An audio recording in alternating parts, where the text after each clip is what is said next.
Good morning, welcome to मैथावीजी college. तो अपन MSc final year physical chemistry के बारे में डिस्कस कर रहे थे, ठीक है भाई। और अपन ने क्या देख लिया था, अपन ने कल तक देखा था, अपन ने यूनिट थर्ड थी, जो यूनिट अपनी थर्ड थी कौन सी, फिजिकल स्पेक्ट्रोस्कोपी। उसमें क्या देखा, फिजिकल स्पेक्ट्रोस्कोपी में अपन ने वहाँ पे रोटेशन वाइब्रेशन क्या देखा भाई यूनिट थर्ड के अंदर।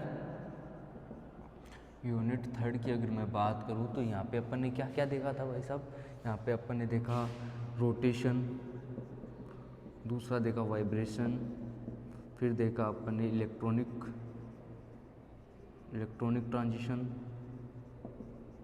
ठीक है भाई। और एक अपन ने क्या देखा, फोर्थ यहाँ पे क्या देखा, रोटेशन एंड वाइब्रेशन। इनकी अपन बातें कर चुके थे, यहाँ पे इनकी अपन बात कर चुके थे। फिर मैंने कल क्या बताया आपको, इलेक्ट्रॉनिक ट्रांजिशन के बारे में बताया था, या इलेक्ट्रॉन स्पेक्ट्रोस्कोपी के बारे में। ये दोनों अपन ने कल डिस्कस किए थे। यहाँ पे इलेक्ट्रॉनिक ट्रांजिशन की अगर मैं बात करता हूँ, इलेक्ट्रॉनिक ट्रांजिशन की अगर मैं बात करूँगा तो वहाँ पे मैंने आपको बताया था कि कुछ एनर्जी लेवल्स आते हैं भाई, जैसे सिग्मा से सिग्मा स्टार, एन से सिग्मा स्टार, पाई से पाई स्टार, एन से पाई स्टार। फिर मैंने एक एक के बारे में बताया था आपको अच्छे से भाई साहब। यहाँ पे मैंने थर्ड यूनिट जो आपकी थी स्पेक्ट्रोस्कोपी, वो क्या थी, बाइंड अप कर दी थी, ख़त्म कर दी थी। आज मैं यहाँ पे आपके पास लाया हूँ यूनिट फोर्थ की बात अगर मैं करता हूँ। यूनिट फोर्थ की अगर मैं बात करूँ, यहाँ पे क्या है भाई यूनिट फोर्थ, फोटोकेमिस्ट्री।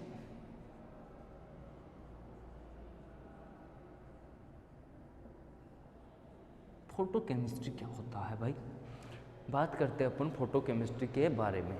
तो फोटोकेमिस्ट्री का मतलब क्या है, फोटो का मतलब क्या होता है, लाइट, यानी कि फोटो का मतलब क्या होता है, लाइट मतलब प्रकाश।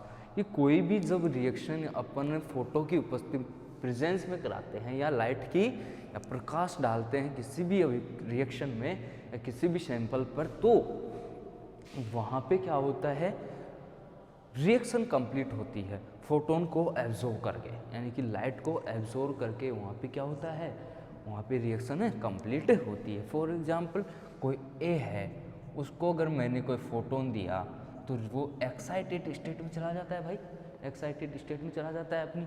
और एक्साइटेड स्टेट में जाने के बाद वहाँ पे वो क्या करता है, यहाँ से क्या कर रहा है, फोटोन का एब्जॉर्प्शन कर रहा है भाई, फोटोन का क्या कर रहा है, एब्जॉर्प्शन कर रहा है। तो यहाँ पे क्या होता है, जब ट्रांजिशन स्टेट में चला जाता है तो वो अपनी ग्राउंड स्टेट में जाएगा, या तो अरे भाई साहब ये उसकी क्या होती है, अरे मैंने क्या किया, कोई एक ग्राउंड स्टेट है और ये एक्साइटेड स्टेट है।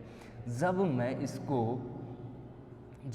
इसको यहाँ पे इलेक्ट्रॉन्स होते हैं, जब मैं इसको फोटोन देता हूँ भाई साहब, फोटोन दूंगा तो ये अपनी एक्साइटेड से ग्राउंड से एक्साइटेड स्टेट में चला जाएगा।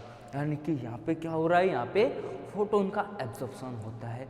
अब अपने पास दो ऐसी रिएक्शंस आती हैं, या ऐसे माने कि अपन ने क्या किया, यहाँ पे क्या किया, कोई सैंपल था भाई, ऐसे भी मान सकते हो आप, कोई सैंपल है।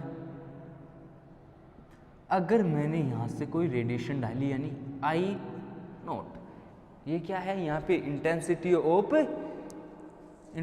ऑफ लाइट, यानी कि यहाँ पे मैंने जो डाली है लाइट, वो रेडिएशन जो डाली है उसकी इंटेंसिटी।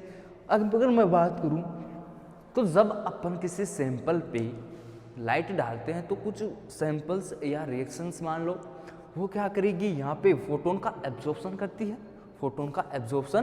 है, तो उसको मानता हूँ मैं ABS से लिख देता हूँ यहाँ पे, ठीक है भाई।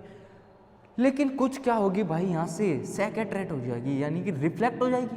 अरे भाई मैंने जब किसी भी सैंपल पे लाइट डाली तो वहाँ पे कंडीशंस क्या क्या हो सकती है, या तो लाइट क्या हो, सैंपल के द्वारा एब्जॉर्ब कर ली जाए, या एक ऐसी लाइट हो जो सैंपल के द्वारा क्या कर दी जाए, रिफ्लेक्ट, यानी कि वापस भेज दी जाए भाई साहब, यानी परावर्तित या कर दी जाए यहाँ से, रिफ्लेक्ट। रिफ्लेक्टिंग कर दी जाए किसी भी की, यानी कि मैं किसी सैंपल पे अगर इलेक्ट्रोमैग्नेटिक रेडिएशन डालता हूँ तो यहाँ पे क्या होगा, सैंपल में या तो लाइट को एब्जॉर्ब कर लिया जाए या यहाँ पे वापस रिफ्लेक्ट कर दिया जाए, या फिर यहाँ से कुछ जो होती है रेडिएशन वो क्या हो जाए, ट्रांसमिटेड हो जाए भाई। यानी कि मैं IT से लिख देता हूँ यहाँ पे। क्या बोला मैंने, क्या बोला है यहाँ पे, देखो सुनो दोबारा से। अगर मैं किसी सैंपल पे रेडिएशन डालूंगा, यहाँ पे अगर मैं किसी सैंपल पे रेडिएशन डालूंगा तो सैंपल के द्वारा क्या होगा भाई, या तो एब्जॉर्प्शन होगा या रिफ्लेक्शन होगा या ट्रांसमिशन होगा। यानी कि 3 कंडीशंस हो सकती है भाई, या तो क्या हो, जो रेडिएशन है वो आए वैसे ही वापस चली जाए, या कंडीशन क्या हो सकती है, सैंपल जो है वो लाइट को यहाँ पे क्या कर ले, एब्जॉर्ब कर ले, और यह कंडीशन एक क्या होगी कि कुछ किरणें क्या होगी, यहाँ पे रेडिएशंस क्या होगी, ट्रांसमिट हो जाए, यानी कि बाहर निकल जाए।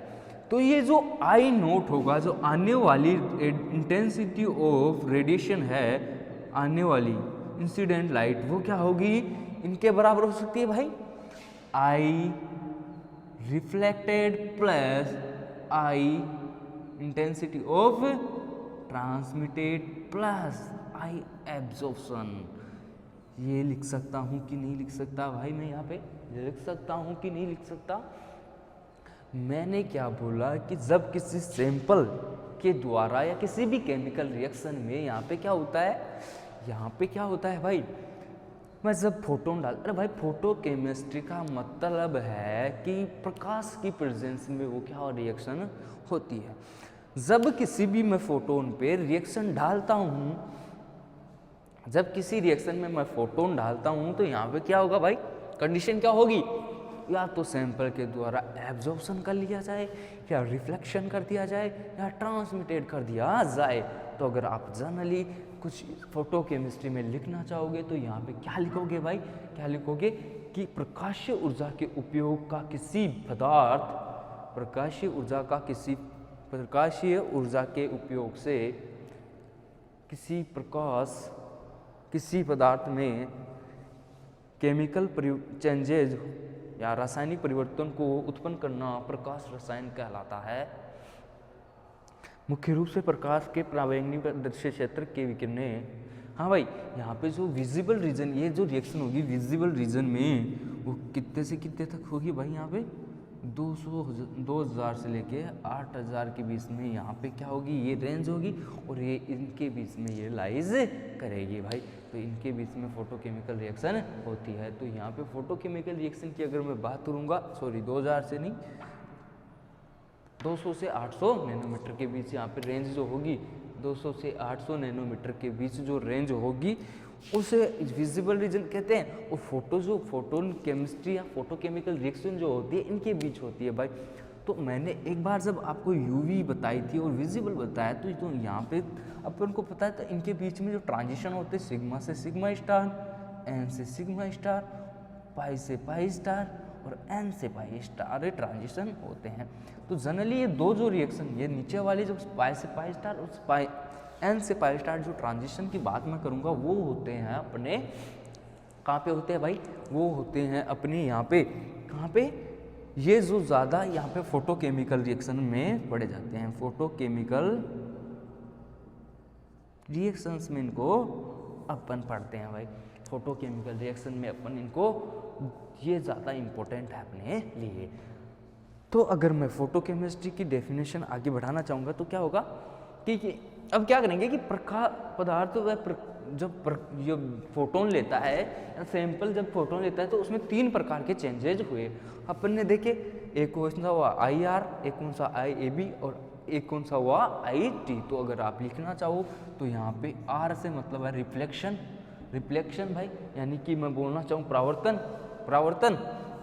क्या लिख सकते हो, परावर्तन भाई, इसको लिख सकते हो तुम। तो अगर इसमें लिखना चाहो तो क्या लिखेंगे आप, प्रकाश का यह भाग पदार्थ की सतह से टकराकर वापस लौट जाता है। समझ रहे हो मेरी बात, प्रकाश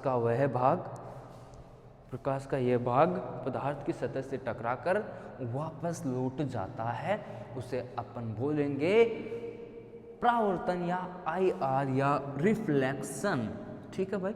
सेकंड अगर मैं बात करूंगा यहाँ पे तो क्या लिखोगे भाई आप, आई एब्जॉर्प्शन। आई एब्जॉर्प्शन का मतलब प्रकाश का ये भाग पदार्थ में, प्रकाश का ये भाग पदार्थ के परमाणुओं का अवशोषण कर लेता है।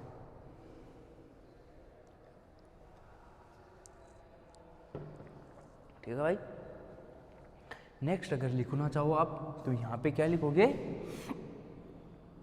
IT ट्रांसमिटेड, यानी कि प्रकाश का ये भाग, शेष बचा भाग, प्रकाश का शेष बचा भाग यहाँ से क्या हो जाता है, बाहर निकल जाता है। यानी कि इस सिरे से ढाला और इस सिरे से बाहर निकल गया, यानी प्रकाश का दूसरे सिरे से प्रकाश जो होता है बाहर निकल जाता है। तो अब मैं क्या बता रहा था आपको, ये बातें होती है भाई फोटोकेमिकल रिएक्शन की। ये फोटोकेमिकल रिएक्शन है।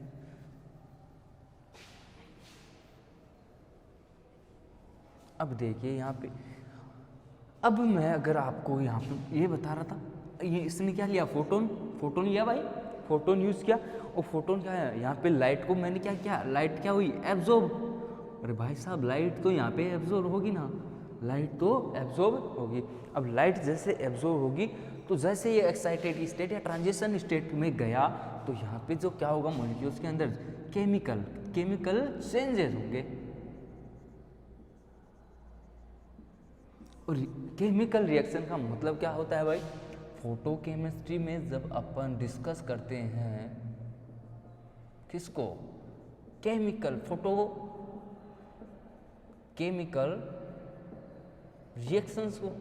और भाई साहब यहाँ पे फोटोकेमिकल रिएक्शन का मतलब क्या होता है, यहाँ पे फोटो का मतलब होता है photon induced reaction, induced reaction बोल सकते हैं अपन इसको, या वन फोटोन रिक्वायर्ड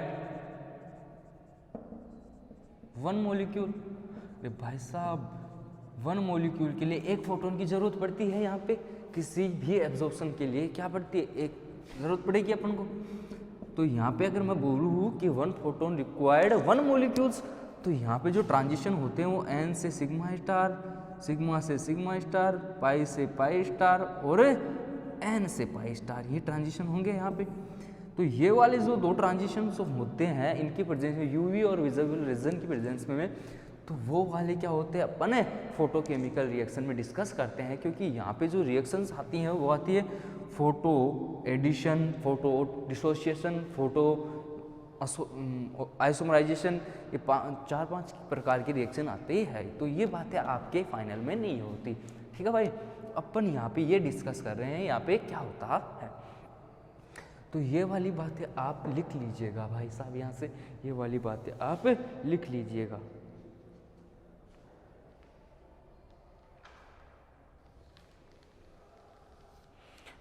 अब नेक्स्ट अगर मैं बात करूं यहाँ पे भाई, नेक्स्ट अगर मैं बात करूं तो क्या करेंगे अपन यहाँ पे, देखिए भाई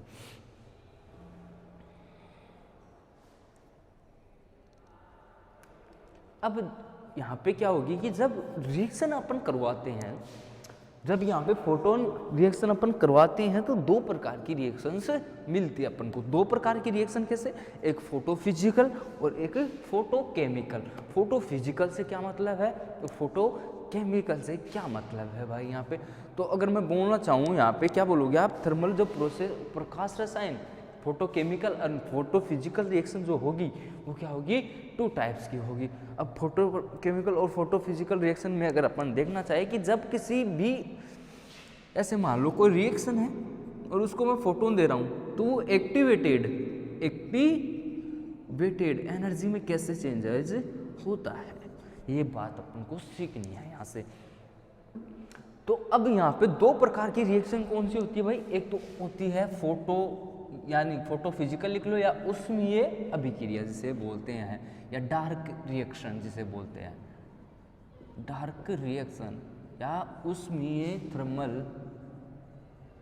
थर्मल रिएक्शन या फोटोफिजिकल रिएक्शन। अगर मैं बात करूं यहाँ पे किसी भी मॉलिक्यूल्स को या किसी भी सैंपल को अपन एनर्जी देते हैं, ठीक है भाई, एनर्जी देंगे तो वहाँ पे क्या होगा, वहाँ पे उसमें चेंजेस क्या आएगा। तो यहाँ पे फोटो थर्मल से मतलब या फोटो फिजिकल से मतलब क्या है कि भाई साहब जब किसी प्रकार की इस प्रकार की रिएक्शन जब मैं करूँगा तो यहाँ पे क्या होगा, अपन को एनर्जी देनी पड़ेगी। समझ रहे हो मेरी बात? एनर्जी का मतलब यहाँ पे अपन लाइट से नहीं करेंगे, यहाँ पे लाइट से मतलब नहीं होगा भाई, यहाँ पे क्या होगा, अपन को इस प्रकार की अभिक्रिया में अभिकारक को यानी कि इसको अपन को एनर्जी देनी पड़ेगी। देने का मतलब इसको या तो गर्म करो आप, उष्मा दो, समझ रहे हो मेरी बात? एनर्जी का इसको मतलब गर्म करेंगे अपन, गर्म करेंगे या यहाँ पे टेम्परेचर इंक्रीज कर देंगे। तो टेम्परेचर इंक्रीज करने से क्या होगा, मॉलिक्यूल्स में क्या होगा, टक्कर होगी। भाई साहब यहाँ पे अगर मैंने किसी अणु के को मैंने यहाँ पे गर्म कर दिया, ठीक है भाई, गर्म या हीट दे दी, ठीक है, तो इनके बीच इन एटम्स के या इन मॉलिक्यूल्स के बीच क्या होगा, कोलिजन होगा, यानी कि टक्कर उत्पन्न हो जाएगी। कोलिजन यानी कि टक्कर होने लग जाएगी। यानी कि सैंपल को जब मैं हीट दूंगा या उष्मा देता हूं तो यहाँ पे क्या होता है, यहाँ पे क्या होगा भाई, यहाँ पे क्या होगा कि मॉलिक्यूल या इनके अंदर क्या होगा, टक्कर होने लग जाएगी। और टक्कर होने से वहाँ पे क्या होगा, रिएक्शन होने लग जाएगी। यानी कि जो मॉलिक्यूल है वो एक्टिवेटेड एनर्जी वाला बन जाएगा। ठीक है भाई, इतनी बात समझ में आ गई? अरे dark reaction, thermal, photochemical reaction, photophysical reaction या उष्मीय अभिक्रिया से मतलब क्या होगा यहाँ पे कि जब मैं किसी भी मॉलिक्यूल या सैंपल को यहाँ पे एनर्जी दूंगा यानी हीट दूंगा तो वहाँ पे क्या होगा, गर्म करूंगा तो यहाँ पे क्या होगा, टक्कर उत्पन्न हो जाएगी, यानी कि कोलिजन होने लग जाएगा। इससे वहाँ पे क्या होगा, एनर्जी जो होगी एक्टिवेटेड एनर्जी में कन्वर्ट हो जाएगी। और जब मॉलिक्यूल में एक्टिवेटेड एनर्जी का मतलब क्या होगा यहाँ पे कि रिएक्शन होने लग गई, यानी कि मॉलिक्यूल में क्या होगा, फिजिकल चेंजेस होने लग गए। तो भाई यहाँ पे अगर एक्टिवेटेड एनर्जी से मतलब क्या है, एक्टिवेटेड एनर्जी से मतलब ये है कि जब मॉलिक्यूल रिएक्शन तो करे, कम से कम मॉलिक्यूल में रिएक्शन ही नहीं होगी तो ऐसी रिएक्शन कैसे होगी। तो इस रिएक्शन को डार्क रिएक्शन इसलिए बोलते हैं कि इसके लिए अपन को लाइट की जरूरत नहीं पड़ती, लाइट की जरूरत नहीं पड़ती भाई लाइट की जरूरत नहीं पड़ती यहाँ पे। और जब मैं बात करूंगा भाई साहब यहाँ पे लाइट की जरूरत नहीं पड़ रही तो मैं क्या कर रहा हूँ, सैंपल को हीट दे रहा हूँ यानी उष्मा दे रहा हूँ, गर्म कर रहा हूँ, उष्मा दे रहा हूँ। तो वहां पे क्या होगा, मॉलिक्यूल्स में या सैंपल में क्या होगा भाई, यहाँ पे टक्कर उत्पन्न हो गई यानी कि कोलिजन हो गया। तो वहां पे जब कोलिजन होगा तो मॉलिक्यूल में क्या होगा, एक्टिवेटेड एनर्जी उत्पन्न हो जाएगी। और एक्टिवेटेड एनर्जी उत्पन्न हो गई तो वहां पे रिएक्शन कंप्लीट हो जाएगी। तो ये बातें आप लिख लीजिएगा भाई। और ये अभिक्रिया जो होती है अंधेरे में हो सकती है, अंधेरे में हो सकती है भाई। यानी कि मैं जब गर्म करता हूँ भाई साहब, गर्म तो कहीं पे भी कर सकता हूँ, अंधेरे में कर सकता हूँ, यानी कि इसके लिए अपन को लाइट की तो जरूरत ही नहीं पड़ रही। तो इस रिएक्शन को इसलिए बोलते हैं डार्क रिएक्शन। ठीक है भाई, डार्क रिएक्शन इसलिए बोलते हैं। तो अगर लिखना चाहो तो आप इसमें क्या लिखोगे, इस प्रकार की रिएक्शन में या इस प्रकार की अभिक्रिया में अभिकारक के अणु को अगर मैं एक गर्म करता हूँ या हीट देता हूँ, ताप बढ़ाता हूं तो अणु में गतिशील टक्कर उत्पन्न हो जाती है, जिसके परिणाम, टक्कर के परिणाम स्वरूप अणु की एक्टिवेटेड एनर्जी प्राप्त हो जाती है, जिससे रिएक्शन कंप्लीट होती है। यह प्रक्रिया अंधेरे में संपन्न होती, इसे डार्क रिएक्शन कहते हैं, इसलिए इसे डार्क रिएक्शन कहते हैं।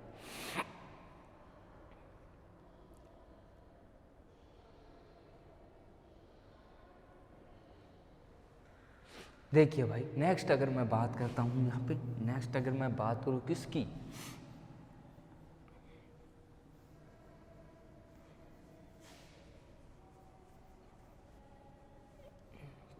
सेकंड अगर मैं बात करता हूं यहाँ पे फोटोकेमिकल रिएक्शन की, ये तो फोटोफिजिकल थी। अब मैं बात करूं अगर सेकंड यहाँ पे प्रकाश, अब फोटो केमिकल रिएक्शन, और ये होती है भाई फोटो फिजिकल। फोटो फिजिकल की एक बात और याद रखना भाई आप, क्या कि जब मैं मॉलिक्यूल को एनर्जी देता हूँ या फोटोन देता हूँ तो यहाँ पे जो होता है एक्टिवेटेड कॉम्प्लेक्स में चला जाता है, लेकिन ये बाद में क्या करता है, रिवर्स प्रोसेस होके फोटोन वापस रिलीज कर देता है।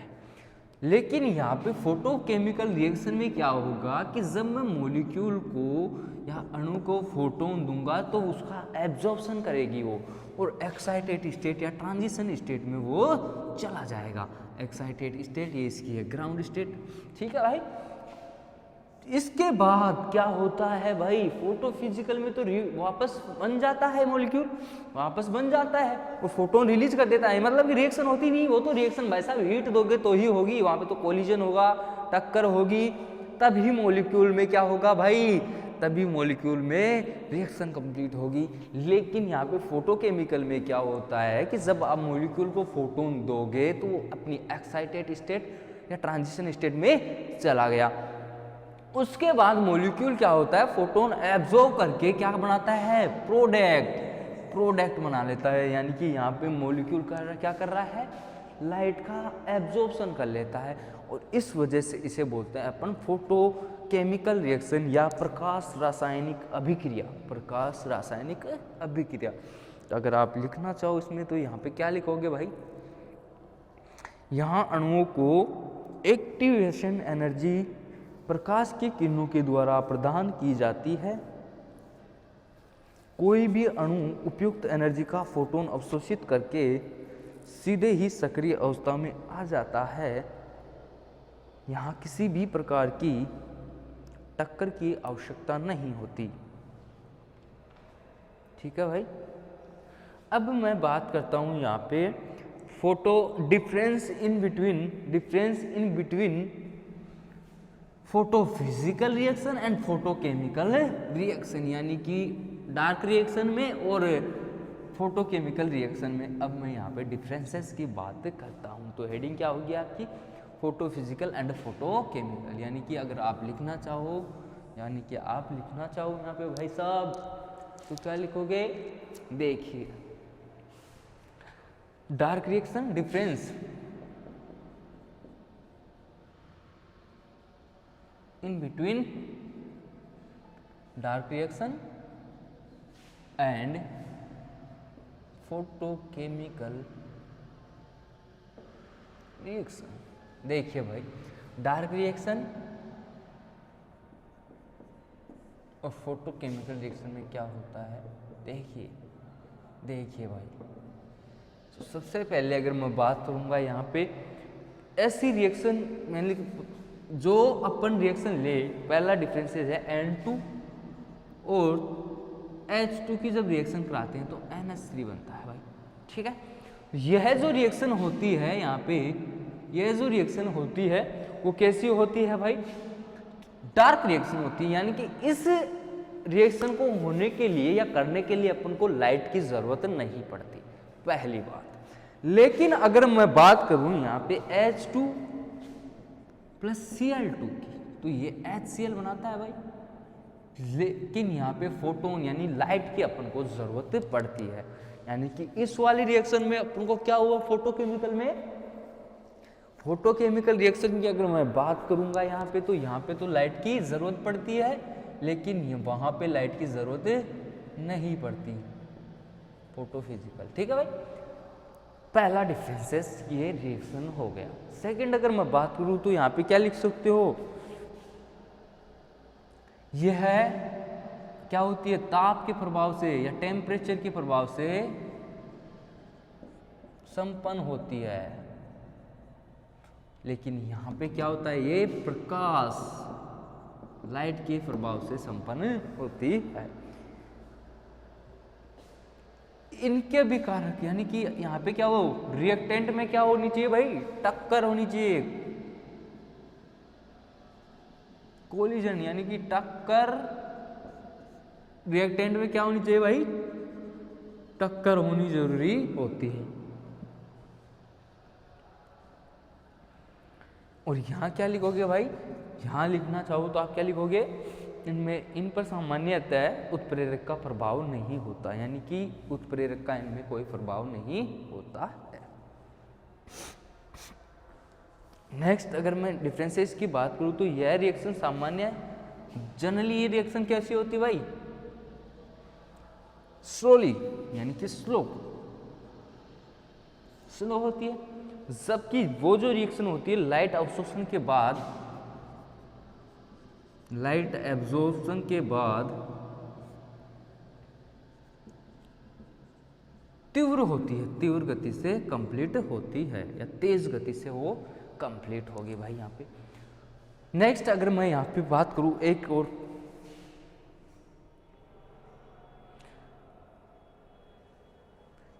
यहाँ पे क्या होगा कि इनमें कम चयनात्मकता प्रेजेंट होती है, यानी कि ये चयनात्मकता का गुण जो होता है, चूजिंग का गुण वो कम होता है, लेकिन इस अभिक्रिया में चयनात्मकता रिएक्शन अत्यधिक चयनात्मक होती है एवं निश्चित वेवलेंथ के प्रकाश द्वारा ही संपन्न होती है। ये इनमें क्या थे भाई, डिफरेंसेस थे भाई। ये यूनिट पूरी थ्योरेटिकल यूनिट है, यहाँ पे कोई डेरिवेशन का कोई रोल नहीं होगा, कोई रिएक्शन का रोल नहीं होगा, टोटल थ्योरी है इसमें भाई साहब। तो याद रखिएगा भाई, चीज़ें याद करने की, ये सारी चीज़ें याद करने वाली है भाई यहाँ पे।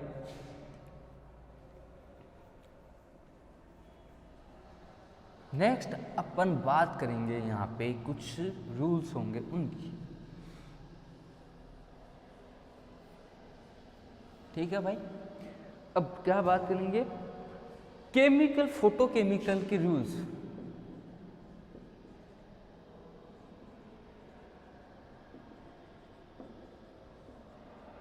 जूल की अगर मैं बात करूं, यानी कि प्रकाश रसायन के नियम की अगर मैं बात करता हूं, तो पहला जो उसमें अपन पढ़ेंगे वो होता है बियर लैम्बर्ट लॉ, ठीक है भाई।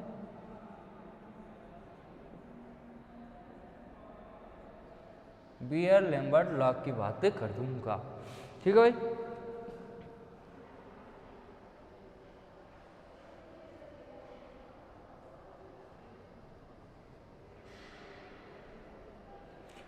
तो देखिए भाई यहाँ पे क्या होगा, ठीक है भाई।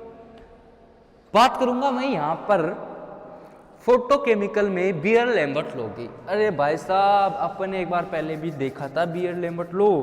क्या होता है बियर लैम्बर्ट लॉ कि जब किसी भी सैंपल में मोनोक्रोमेटिक लाइट अगर मैं डालता हूं, तो वहां पे जो माध्यम की दूरी क्या होती है, वहां पे बढ़ने लगती है, यानी कि किसी भी सैंपल में जब मैं मोनोक्रोमेटिक लाइट अगर डालता हूं, यहाँ से मोनोक्रोमेटिक लाइट अगर डालता हूं, क्या डालूंगा, मोनोक्रोमेटिक लाइट की अगर मैं बात करता हूं, वो इस पे डालता हूं सैंपल पे, तो क्या होता है भाई, सैंपल की जो तीव्रता है वो क्या होगी, बढ़ने लगेगी। साथ ही साथ जो अणुओं के बीच की दूरी है वो क्या होगी, वो भी बढ़ने लगेगी। लेकिन यहाँ पे जो माध्यम की तीव्रता है, या मैं अगर इंटेंसिटी की बात करूँगा, वो क्या होगी, यहाँ पे डिक्रीज होने लगेगी भाई, डिक्रीज होने लगेगी। तो यहाँ पे जो माध्यम की तीव्रता है वो माध्यम की कंसंट्रेशन के डायरेक्टली प्रोपोर्शनल होती है। अगर मैं बात करूँ यहाँ पे आई की, यहाँ पे अगर मैं आई है तो यहाँ से जो गई है उसको आई नोट मान लूँ, ठीक है भाई। इसी के बाद ही तो अपन भाई साहब एब्जॉर्बर, अरे भाई यहाँ पे जब इंटेंसिटी आई की आई थी, फिर सैंपल पे डालने के बाद वो क्या हुई थी, intensity of transmitted, intensity of absorption, यहाँ पे इंटेंसिटी ऑफ एब्जॉर्प्शन से था। तो अगर मैं बात करूँ यहाँ पे, तो वो किसके डायरेक्टली प्रोपोर्शनल है, यानी कि DI/DI0 डायरेक्टली प्रोपोर्शनल C, ये माइनस में होता है भाई। तो यहाँ पे क्या बोल सकते हैं अपन, I को मैं बोल सकता हूँ यहाँ पे DI/DI0 को बोल सकता हूँ कि रेडिएशन की तीव्रता में दूरी अक्ष के I के साथ, I0 के साथ, आप यहाँ पे कंफ्यूजन होंगे, इसलिए यहाँ पे मैं X मान देता हूँ, ठीक है भाई, X मान लेता हूँ। तो अगर आप इसमें बोलना चाहोगे तो क्या बोलोगे कि भाई यहाँ पे DI/dx जो होगा, -DI/dx जो होगा वो क्या होगा, यहाँ पे किरण की रेडिएशन की तीव्रता में दूरी अक्ष के साथ क्या होगा, यहाँ पे दूरी अक्ष के साथ क्या होगा, होने वाली कमी, यानी डी डिफ्रेंशिएशन क्या होगी, कमी। यानी यहाँ पे जो एक्स, मैं क्या बोलूँगा, DI/dx की अगर मैं बात करूँगा तो वो क्या होगा भाई, यहाँ पे रेडिएशन की इंटेंसिटी, रेडिएशन या किरण की तीव्रता में दूरी x के साथ होने वाली कमी, यानी दूरी x के साथ होने वाली कमी। ठीक है भाई, ये बात मैं बोलूँगा यहाँ पे। और अगर मैं बात करूँ यहाँ पे C, तो C यहाँ पे कंसंट्रेशन से मतलब होगा भाई। C का मतलब क्या होगा, यहाँ पे कंसंट्रेशन से मतलब होगा। तो यहाँ पे एक फॉर्मूला और आ जाता है, यहाँ पे क्या आ जाता है कि A बराबर, ये A डायरेक्टली प्रोपोर्शनल यहाँ पे किससे होता है, कंसंट्रेशन एप्सिलॉन, यहाँ मैं लिखना चाहूँ यहाँ पे L इंटू C। तो यहाँ पे जो यहाँ पे क्या होगा, एक्सटेंशन कोफिशिएंट क्या होगा, ये सिग्मा, यहाँ पे क्या होगा, एक्सटेंशन कोफिशिएंट, एक्सटेंशन कोफिशिएंट से मतलब होगा। ठीक है भाई, एक्सटेंशन कोफिशिएंट से मतलब होगा। लेकिन एल यहाँ पे क्या होगी भाई, लेंथ होगी, सैंपल की कोई भी लेंथ होगी, वो लेंथ यहाँ पे बात करूंगा मैं लेंथ से। ठीक है, और सी जो यहाँ पे कंसंट्रेशन से मतलब रखती है, सी यहाँ पे क्या होगी भाई, कंसंट्रेशन से मतलब रखेगी।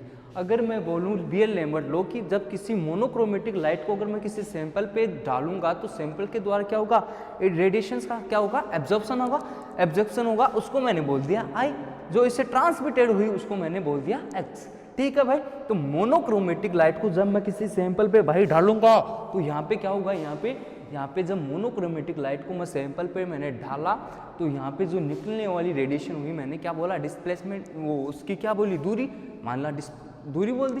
तो यहाँ पे जो DI जो -DI/dx की मैं बात करूंगा तो क्या होगा, डिस्टेंस x के साथ यहाँ पे माध्यम में होने वाली कमी को बताता है, या दूरी में होने वाली कमी को बताएगा। ठीक है भाई, और C यहाँ पे जो बताएगा वो कंसंट्रेशन को बताएगा।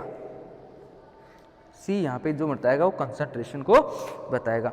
अब ऐसे ही अगर मैं बात करूं यहाँ पे किसकी, D-DI/dI0, वो क्या, D/x जो होगा वो किसके डायरेक्टली प्रोपोर्शनल होगा, I0, यानी कि जो I0 मैंने क्या बोला है यहाँ पे, I0 अगर मैं यहाँ पे एब्जॉर्प्शन कर रहा है, कोई एब्जॉर्प्शन कर रहा है, ठीक है, तो इसमें क्या बोलेंगे अपन, I0 किरण की प्रारंभिक तीव्रता, यानी पहली जो आएगी इंटेंसिटी उसकी वो तीव्रता होती है। I0 से मतलब होता है किरण की पहली तीव्रता है, रेडिएशन की पहली जो तीव्रता होगी उसको बोलेंगे अपन यहाँ पे I0। ठीक है भाई, I0 अपन उसको बोलेंगे। तो ये होता है आपका बीयर-लैम्बर्ट लॉ।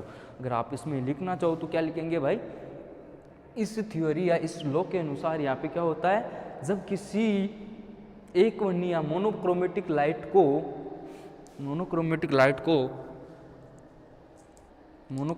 को किसी माध्यम से गुजारा जाता है तो गुजारने पर रेडिएशन की तीव्रता में माध्यम की दूरी की कमी बढ़ने के साथ साथ कमी होती है, यानी कि दूरी बढ़ने के साथ साथ यहाँ पे क्या होती है, कमी होती है। इसलिए अपन क्या बोल देंगे, यहाँ पे माध्यम की सांद्रता के समानुपाती होती है, यानी जो तीव्रता होती है किरण की, जो तीव्रता होती है भाई, आपतित किरण की जो तीव्रता होगी वो क्या होगी, माध्यम की कंसंट्रेशन, यानी आपतित किरण की जो तीव्रता होगी वो माध्यम की कंसंट्रेशन के डायरेक्टली प्रोपोर्शनल होगी। ठीक है भाई, फिर ये वाला फॉर्मूला लिख लीजिएगा आप, ये वाला लिखिएगा, ये वाला लिख लीजिएगा, और ये सारी बातें आप, ये लेंथ होती है, एक्सटेंशन कोफिशिएंट होता है, ये कंसंट्रेशन C से मतलब रखती है। कंसंट्रेशन का मतलब क्या होता है भाई, सांद्रता उसकी।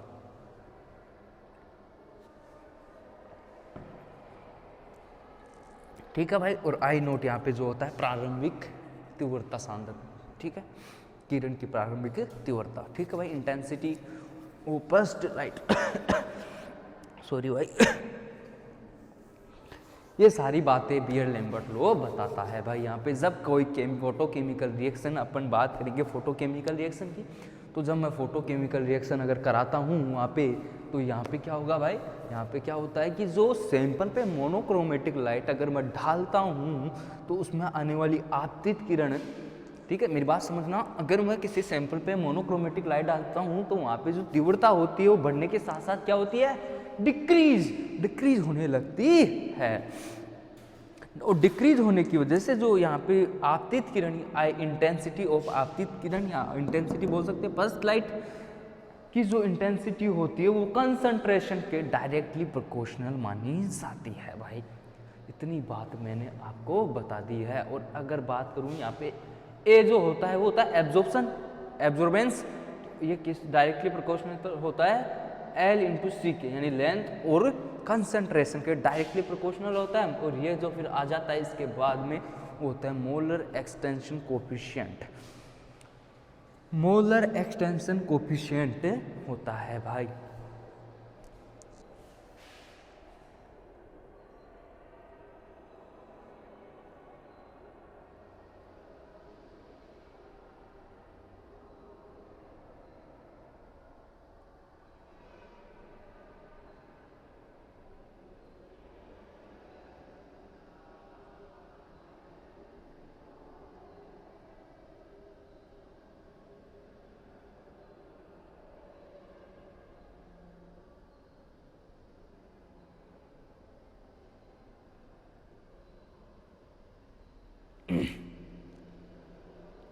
अब देखिए भाई यहाँ पे क्या होगा नेक्स्ट, अगर मैं बात करूँगा तो सेकंड रूल जो होता है फोटोकेमिकल रिएक्शन का वो क्या होता है भाई, वो उसके बारे में अपन चर्चा करते हैं।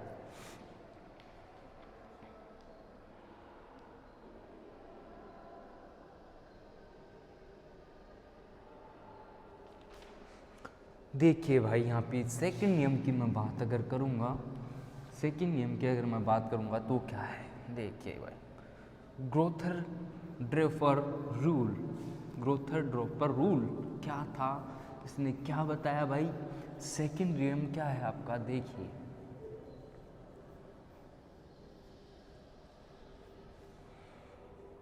देखिए भाई सेकंड रूल की अगर मैं बात करूंगा यहाँ पे ग्रोथर क्या है भाई, ग्रोथस है भाई, ड्रॉपर ग्रोथर ड्रॉपर रूल की मैं बात करता हूँ। अब तक अपन क्या देख रहे थे कि जो सैंपल होता था और उस पर अपन लाइट डाल रहे थे, तो उसमें क्या हो रहा था भाई, जब अपन किसी भी सैंपल पे लाइट डाल रहे थे, ठीक है मेरी बात समझना अच्छे से भाई, ये कौन सी थी, इंसिडेंट लाइट आई मैंने जिसे माना था। यहाँ से कुछ क्या हो रही थी, रिफ्लेक्ट हो रही थी, और यहाँ से कौन सी ट्रांसमिटेड हो रही थी, और यहाँ पे था एब्जॉर्बेंस। तो अब तक अपन क्या देख रहे थे इन फोटोकेमिकल रिएक्शन की, जब रिएक्शन हो रही थी या जब मैं बात करूँ यहाँ पे फोटोकेमिकल रिएक्शन की, तो यहाँ पे क्या हो रहा था कि जब किसी सैंपल के द्वारा इंसिडेंट लाइट आने वाली आपतित किरण सैंपल पे डाल रहा था मैं, तो मोनोक्रोमेटिक लाइट मान लो, तो जब मैं डाल रहा था तो वहाँ पे उसके द्वारा क्या किया जा रहा था, एब्जॉर्प्शन भी किया जा रहा था, रिफ्लेक्शन किया जा रहा था और ट्रांसमिशन किया जा रहा था। तो अगर मैं बात करूँ यहाँ पे इन सब चीज़ों की, तो ये ग्रोथर ड्रॉपर के अनुसार क्या था कि भाई साहब जो रिएक्शन में IR रिफ्लेक्टेड और जो ट्रांसमिटेड होती है, यानी कि परावर्तित और बाहर निकलने वाली ट्रांसमिटेड लाइन जो थी, उन लाइन्स का, उस रेडिएशंस का कोई रोल नहीं होता केमिकल रिएक्शन में। जब ग्रोथर ड्रॉपर के अनुसार क्या था भाई, ग्रोथस ड्रॉपर के अनुसार क्या था, तो IR और IT यानी ट्रांसमिशन और रिफ्लेक्शन था, इनका केमिकल रिएक्शन में कोई योगदान नहीं होता, केमिकल रिएक्शन में इनका कोई योगदान नहीं होता भाई। लेकिन जो एब्जॉर्प्शन वाली लाइन थी, यानी एब्जॉर्प्शन था, केवल जो एब्जॉर्ब हुई लाइट है उनका ही केमिकल रिएक्शन में योगदान होता है। ये बात किसने बताई भाई, ग्रोथस ने बताई, ग्रोथस और ड्रेपर ने बताई थी भाई। ये चीज़ किसने बताई थी, ग्रोथस और ड्रेपर ने बताई थी। तो इस नियम के अनुसार अपन क्या देखेंगे कि जब किसी भी फोटोन, यानी कि ऐसे मान लो ये कोई ग्राउंड स्टेट है और ये एक्साइटेड स्टेट है, ग्राउंड स्टेट और ये इसकी एक्साइटेड स्टेट, जब मैं यहाँ पे ये इलेक्ट्रॉन है और इनको मैं फोटोन डालता हूँ यहाँ से, तो ये अपनी एक्साइटेड स्टेट में चला जाएगा इलेक्ट्रॉन।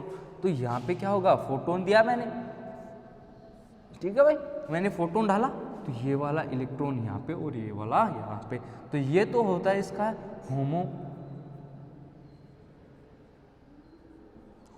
और ये होता है ल्यूमो। हम होमो ल्यूमो से क्या मतलब है, हायर ऑक्यूपाइड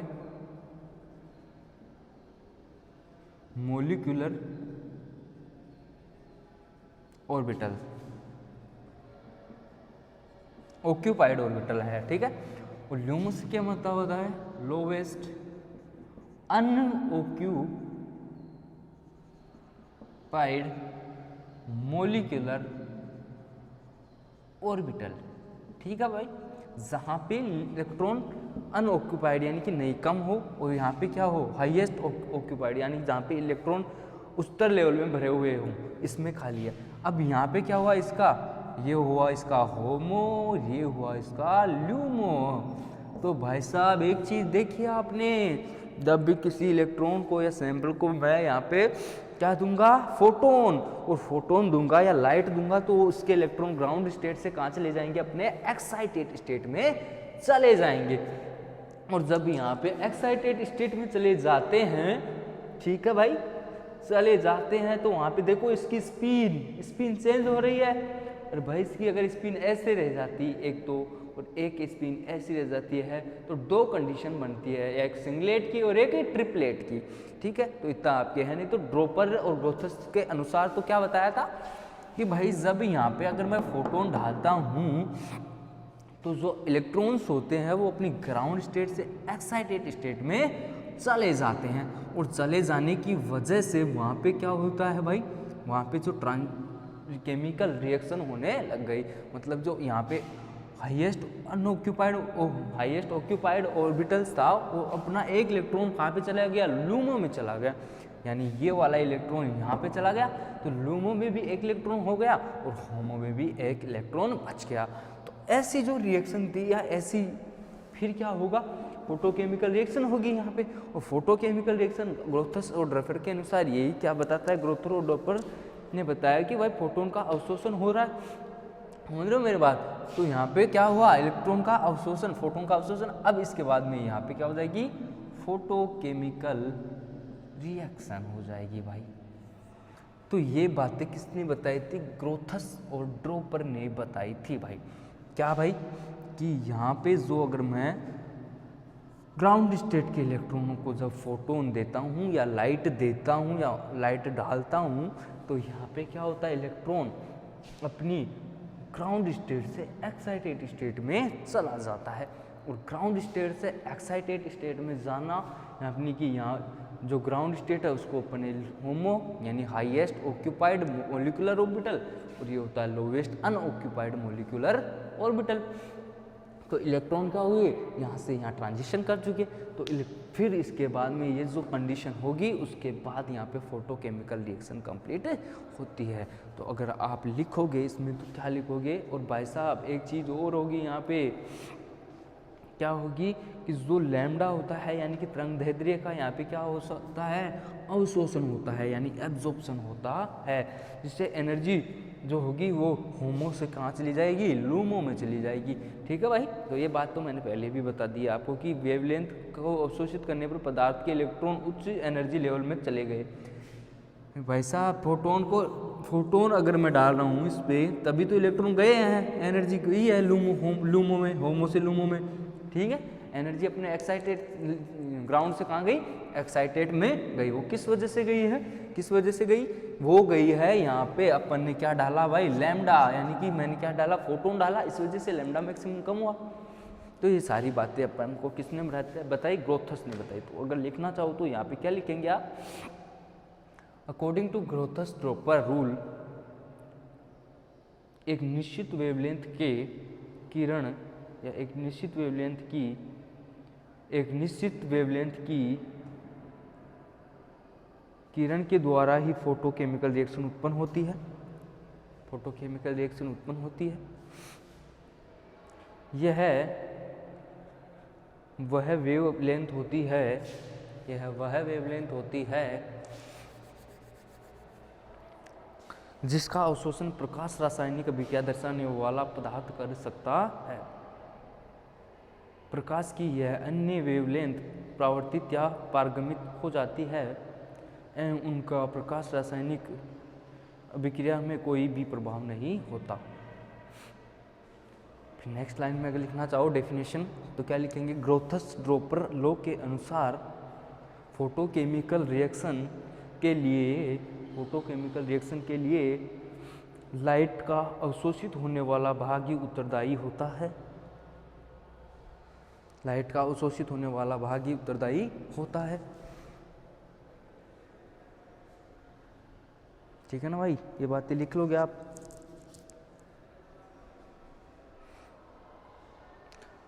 पारगमित एवं परावर्तित प्रकाश का इसमें कोई योगदान नहीं होता। मैंने बताया यहाँ पे इनका केमिकल रिएक्शन में कोई योगदान नहीं था भाई।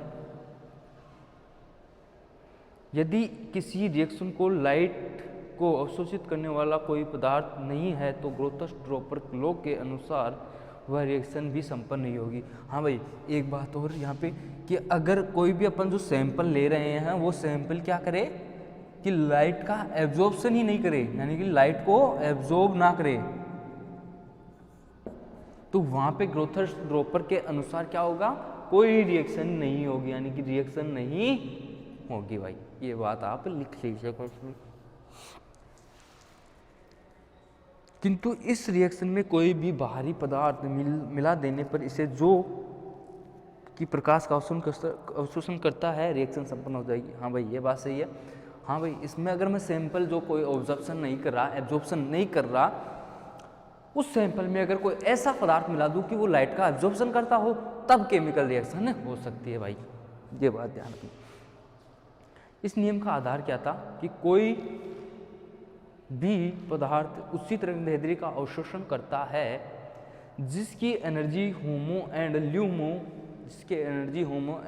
के एनर्जी अंतर के बराबर होती है। इस निश्चित वेवलेंथ को अवशोषित करने पर पदार्थ के इलेक्ट्रॉन उच्च एनर्जी लेवल में चले जाते हैं, जिससे यह पदार्थ सरलता से रासायनिक अभिक्रिया प्रदान कर सकता है, यह अभिक्रिया दे सकता है। तो फिर नेक्स्ट लाइन में क्या होगी, पारगमित या परावर्तित प्रकाश ऐसा कोई प्रभाव नहीं दर्शाती, या फोटोकेमिकल रिएक्शन ऐसा कोई प्रभाव नहीं दर्शाती। फिर ये आप बातें लिख लीजिएगा भाई। ये सारी बातें मैंने आपको पहले समझा दी है भाई, यहाँ पे कि क्या होता है, सब चीज़ें बता दी है आपको। ठीक है भाई, तो ये होता है आपका ग्रोथर ड्रॉपर रूल। ग्रोथर ड्रॉपर रूल क्या है भाई, ये होता है। ठीक है भाई।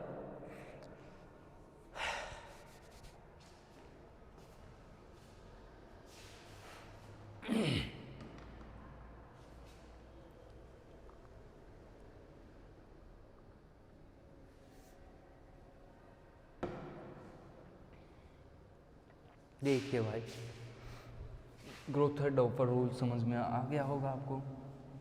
एक दो छोटी छोटी बातें और देखते हैं, अपन क्या है, फिर डिस्कस करते हैं नेक्स्ट टॉपिक।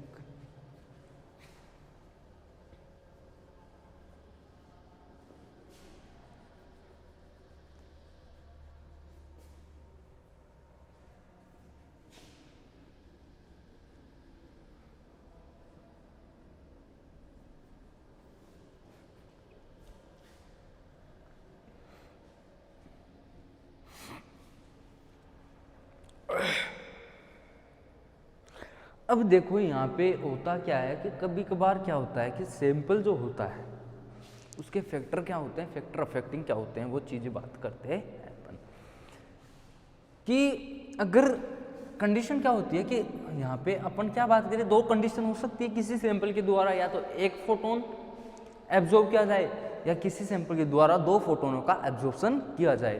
तो यहाँ पे अगर मैं बात करूँ कि वन फोटोन एब्जॉर्ब की, यानी एक फोटोन अगर एब्जॉर्ब करता है तो क्या होता है, तो यहाँ पे उससे अपन बोलते हैं मोनोफोटिक। क्या बोलेंगे उसको? मोनोफोटोनिक। उसको बोलेंगे मोनोफोटोनिक। यानी कि अपन मोनोफोटोनिक किसे बोलेंगे भाई? कि जब किसी भी सैंपल के द्वारा अगर एक फोटोन का एब्जॉर्प्शन किया जाता है और रिएक्शन हो जाती है, उसे बोलते हैं मोनोफोटोनिक, यानी मोनोफोटिक रिएक्शन बोलेंगे। और अगर इसमें नेक्स्ट अगर मैं बात करूँ तो ये भी दो प्रकार से हो सकता है। वो कैसे? दो प्रकार से कैसे भाई? रेट। तो यहाँ पे रेट जो केमिकल रेट ऑफ रिएक्शन है, और रेट ऑफ रिएक्शन क्या हो? एक तो डायरेक्टली प्रोपोर्शनल किसके हो?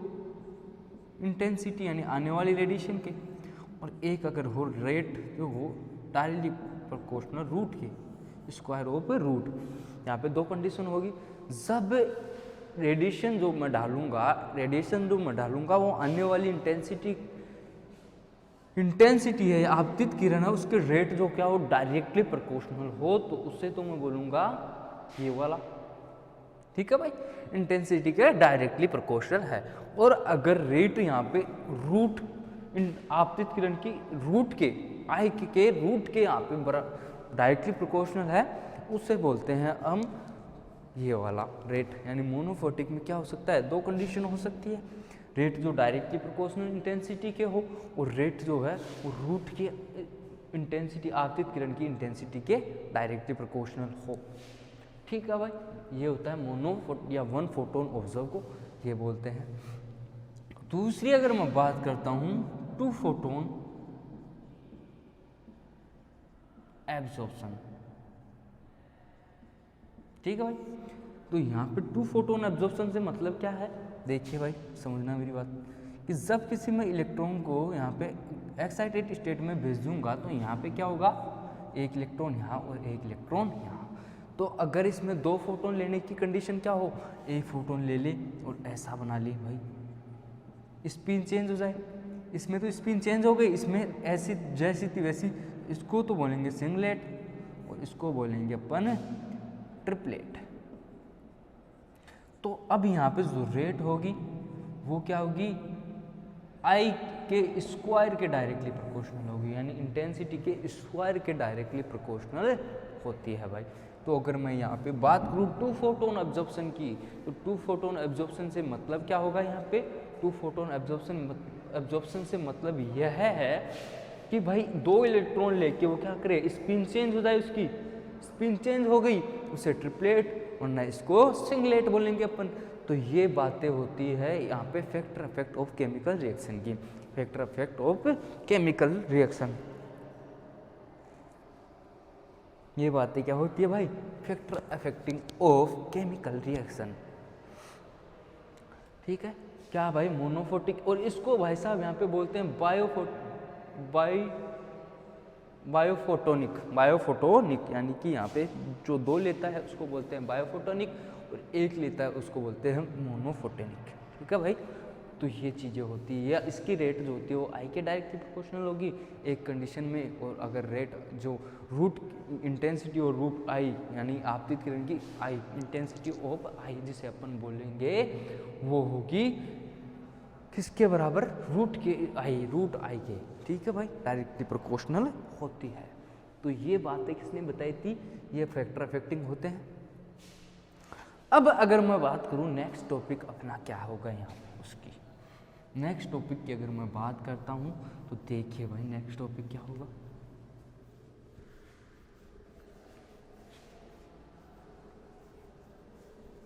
Stark Einstein law. क्या होता है स्टार्क आइंस्टीन लॉ क्या है?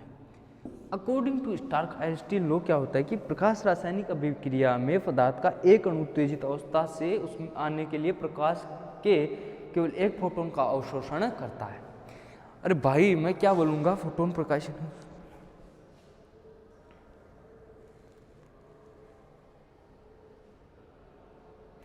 क्या होगा यहाँ पे? अब मैं क्या बोलूँगा कि जब मैं किसी सैंपल पे रेडिएशन डालूंगा, या सैंपल है कोई, और इस पर अगर मैं फोटोन डालता हूँ, ठीक है भाई, फोटोन डालता हूँ, तो अगर मैं बात करूं यहाँ पे फोटोन डालने की, तो जैसे ये सैंपल है, सैंपल में बहुत सारे मॉलिक्यूल्स होते हैं भाई, बहुत सारे मॉलिक्यूल हैं, पर मॉलिक्यूल यानी सैंपल में एक अणु के द्वारा कितना फोटोन यूज करा जाता है, एक फोटोन।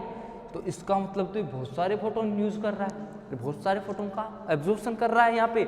और भाई साहब यहाँ पे तो ऐसे तो ये क्या हो गया, तो मैं यहाँ पे क्या बोलूँगा कि एक अणु जो होता है या एक अणु जो होगा वो कितना फोटोन रिलीज यूज कर रहा है, यहाँ पे एक फोटोन यूज कर रहा है, एक फोटोन यूज कर रहा है।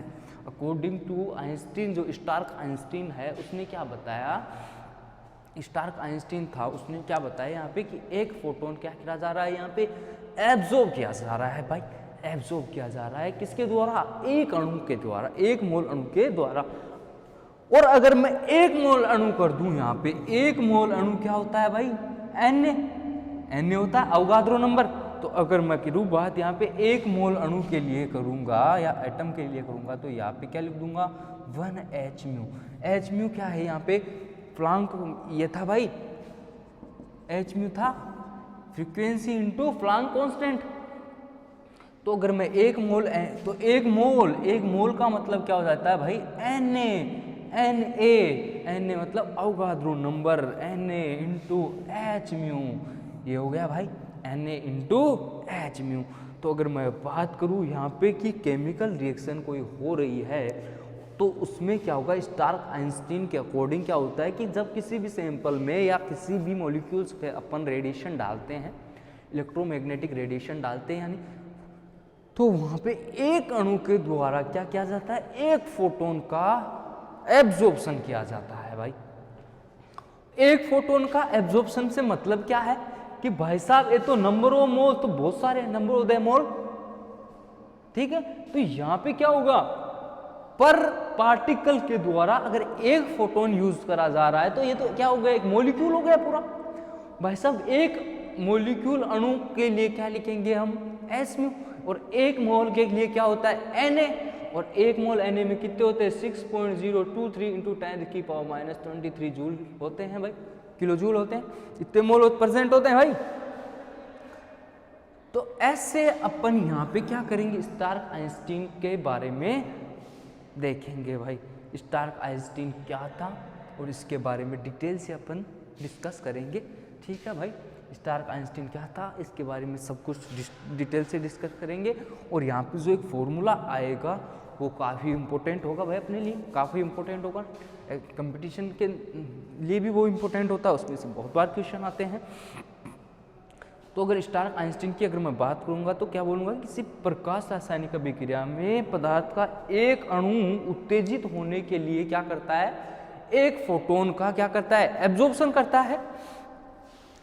तो ऐसे में क्या करेगा, एक मोल अणु में अगर फोटोन की मैं बात करूंगा तो एक फोटोन क्या होगा वहाँ, एक मोल अणु के लिए क्या होगा 1hµ, और एक मोल में फोटोन की जरूरत, एक मोल में कितने होते हैं Na, तो Na मोलिक्यूल, और Na मोलिक्यूल के लिए कितने फोटोन हो जाएंगे भाई, Na इंटू hµ।